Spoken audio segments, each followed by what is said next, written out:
Good evening, everybody. First up, just like to tell you that I've had a few messages from Charlie of the Manitowoc Minute. First of all, he was awestruck by the fact that I'd put together a video about him and his upcoming shows. He really appreciated it, and since then he's also contacted me a couple of times to say that the show is going absolutely great. He's having an absolute blast and he can't wait to come to Edinburgh to do the show this side of the pond, and I must admit I can't wait to see that either. Now, one of the things that struck me in particular about Steve's case is the fact that Mark Gundrum, you remember him, who said that Steve should be paid $25,000 per year for all 18 years that he was wrongfully imprisoned. Well, Mark Gundrum, or at least the state, still owes Steve $450,000. Steve never got that money. And that money was, in order to make sure, was going to be helping Steve to pursue the civil suit. It meant that he wouldn't have to accept a low offer from the state, from potentially insurances. It's mentioned in the documentary, obviously, that he didn't have to settle for, say, 1 million. He could pursue the state for their a much bigger amount. Now, I must admit, one thing I don't know, and if anybody out there does know the answer to this, I'd be very interested to hear.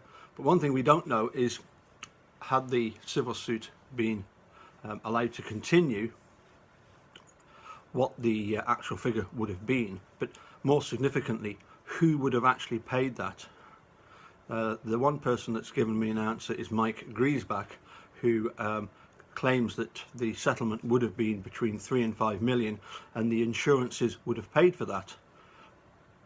But I'm not convinced that the insurances would have paid for it. Indeed, we've got a lot of us have seen letters sent to and from Tom Kratz to his insurances, explaining that he was looking to see if he was covered, and he wasn't in fact covered. So I do take that with a pinch of salt that the Sheriff's Department would have been covered. I don't think they were, and I think that one of the big problems was going to be the fact that whatever settlement it was going to have huge financial implications on the Sheriff's Department. It really did put them into a real spin, along with obviously those further up the food chain. But as I say, if that 450,000, that should still be on the table. Steve should still be picking up that, because he's never ever been compensated for his for his 18 years in prison by the state, and he's never had yet an apology other than the one from Penny Bernstein. Anyway, moving on, something that I noticed earlier this week, and that is that on YouTube there are now 3 Ken Kratz videos. Now, he doesn't actually talk on them, which is probably just as well, because we don't want to hear any more from him. But somebody has put together clips of Making a Murderer, where they sort of present this story of editing to make things look worse. Well, what I would say to you, Ken Kratz, is it's 2 years since Making a Murderer came out. Things have moved on. We are so much further down the line with finding out all of the lies that you told. The further we dig, the more certain we are that justice was not served, and that you deliberately prosecuted 2 innocent men. Of that there is absolutely no doubt. However, I do sense that you are absolutely irate with Making a Murderer for highlighting the sexting. I think that was the big problem. You thought you'd got away with it. Certainly amongst us truthers, there's a very strong feeling that you've got away with it, of being the most unethical district attorney in American history.